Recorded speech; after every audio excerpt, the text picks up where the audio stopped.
Queria chamar o grupo de louvor para nos ajudar aqui nesse momento da ceia. Maravilhosa essa palavra do Silas, excelente.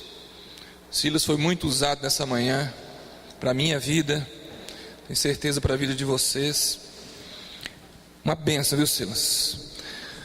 E esse vídeo, eu até quero ele para mim, de alguma forma, passa para a gente. Eu quero reproduzir isso lá em casa, mostrar para os meus filhos, para a gente estar meditando, porque o que ele falou ali são palavras simples, mas verdadeiras, puras, corretas. No meu trabalho, um chefe, um diretor, falou: você quer ter sucesso aqui no banco, ou em tudo que você fizer, especialmente aqui? Ele falou assim: faça o óbvio bem feito. Mas só isso, faça o óbvio bem feito, tá bom, você vai ter sucesso. Porque nem o óbvio às vezes a gente está fazendo. É verdade ou não é? Ler a Bíblia e orar não é óbvio, mas é difícil, não é? Mas a Bíblia fala que isso vai gerar conhecimento, vai gerar fé no nosso coração. Ler a palavra de Deus, orar, vai gerar fé, porque a fé vem pelo ouvir da palavra de Deus.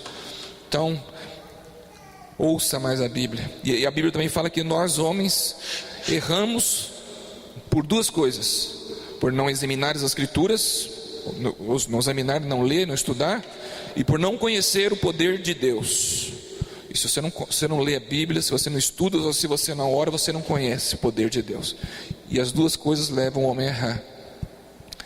E eu estou preocupado realmente que nós estamos vivendo dias difíceis, sinais de finais dos tempos mesmo, né?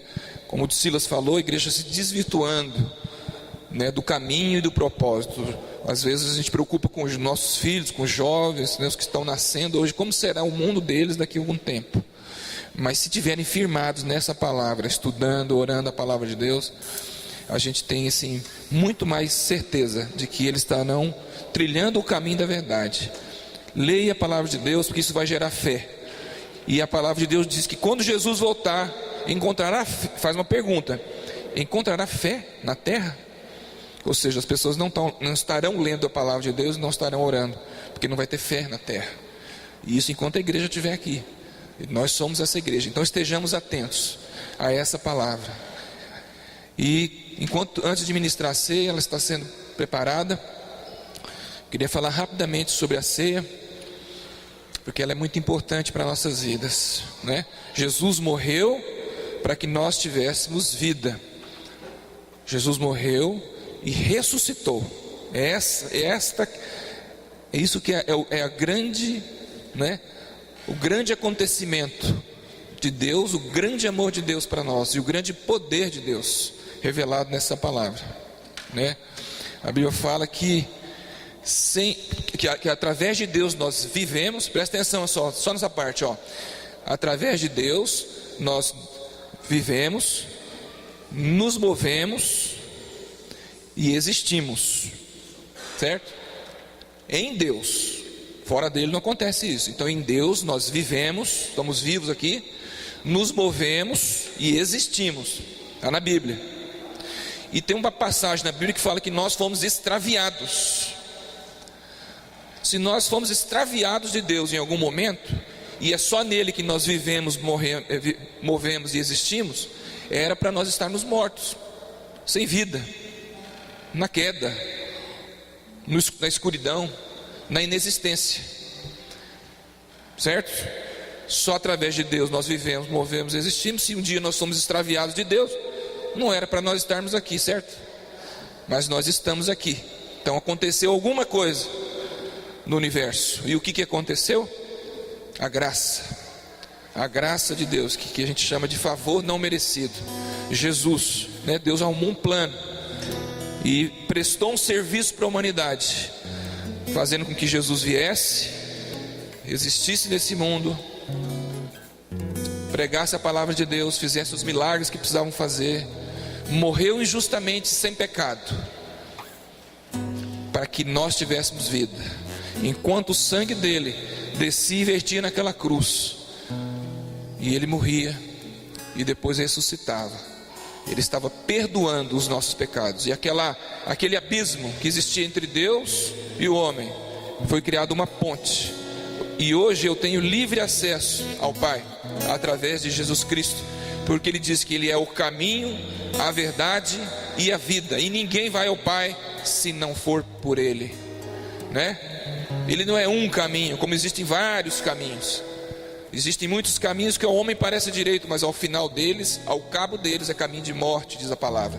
Mas tem um caminho que traz vida e traz salvação, que é Jesus Cristo.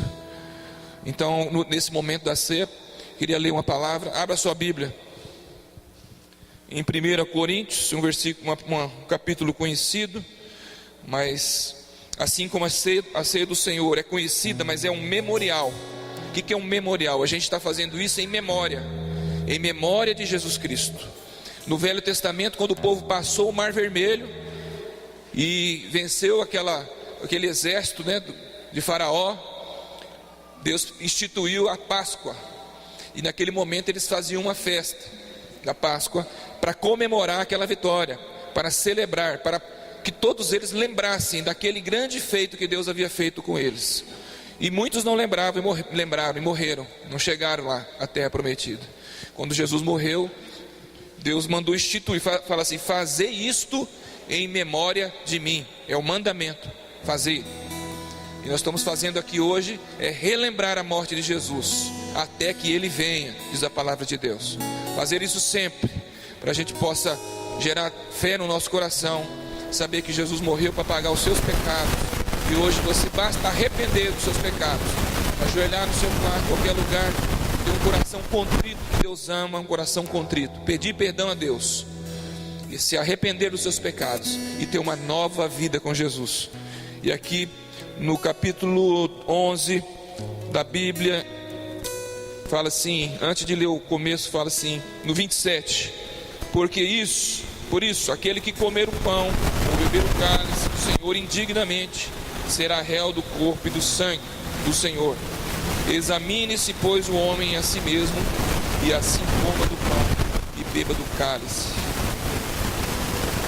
Pois quem come e bebe sem discernir o corpo, come e bebe juízo para si. Então que você possa examinar-se agora. Senhor Deus, não quero comer esse pão indignamente, não quero beber o vinho indignamente. Fique de pé agora, ore a Deus, feche os teus olhos, faça uma oração agora enquanto o grupo vai dirigindo uma canção.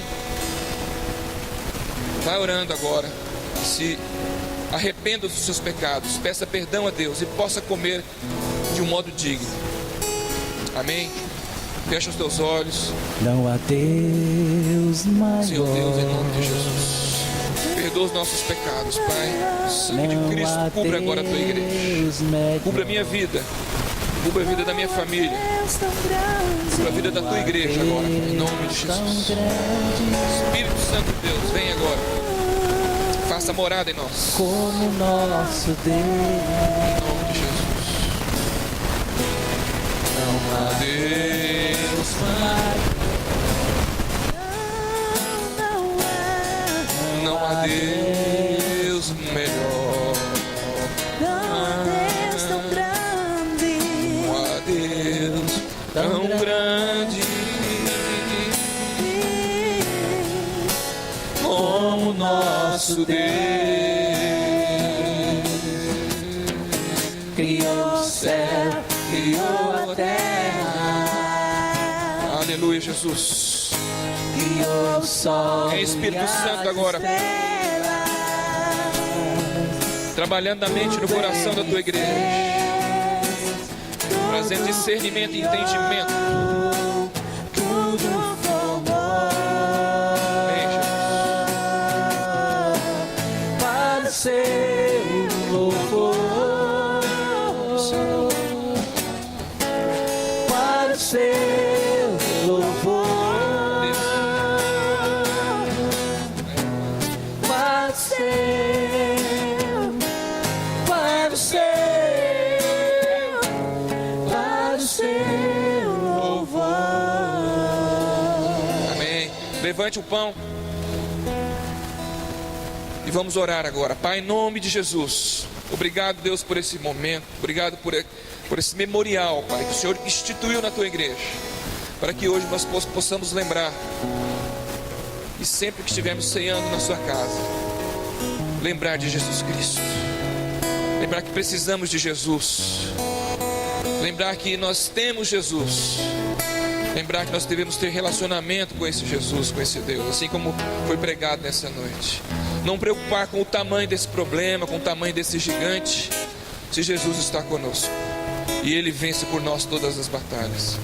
Pai, obrigado, Deus, porque o Senhor morreu um dia, ressuscitou e disse que toda autoridade foi dada nos céus e na terra, e aquele que tem Jesus Cristo tem essa autoridade em Cristo Jesus.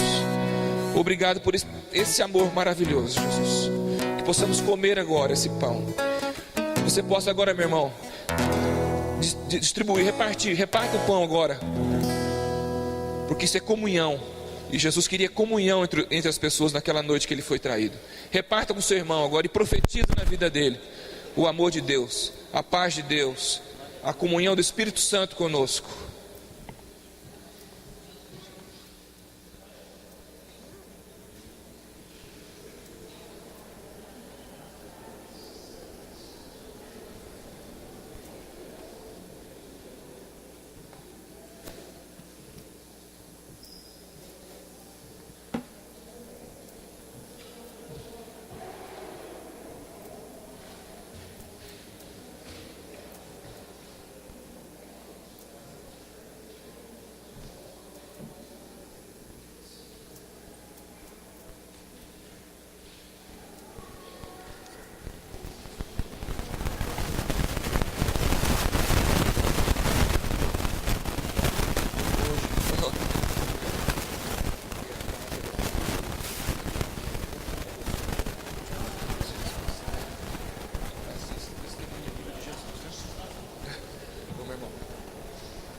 Pega mais. A graça do Senhor Jesus abençoe você, seu casamento, né?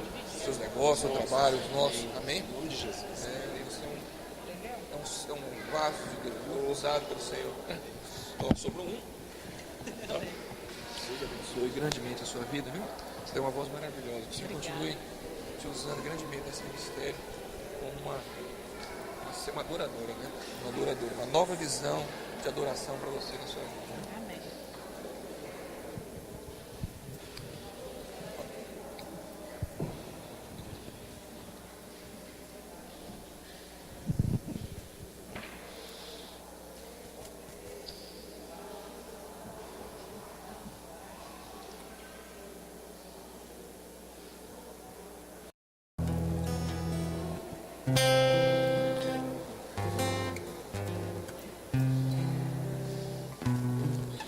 Amém. Isso é comunhão. Isso é igreja, né? Quando a gente celebra realmente o amor de Jesus, né? Esse amor tem que ser latente em nós, né? Tem que ser vibrante, verdadeiro, né? Amar os nossos irmãos como fosse a nossa própria carne. Isso é igreja. Que a gente consiga fazer isso todos os dias, aqui, fora daqui, porque essa é a vontade de Deus. Ainda continuando em 1 Coríntios, no capítulo 11 e no versículo 25, diz assim: por semelhante modo, depois de haver ceado, tomou também o cálice, dizendo: este cálice é a nova aliança no meu sangue. Fazei isto todas as vezes que beberdes de mim. Fazei isso todas as vezes que beberdes em memória de mim. Por isso, todas as vezes que comerdes este pão e beberdes o cálice, anunciais a morte do Senhor, até que Ele venha. Então nós estamos relembrando, anunciando aquilo que mais importante aconteceu para nós cristãos. Porque a morte não significou tristeza, a morte de Jesus significou vitória.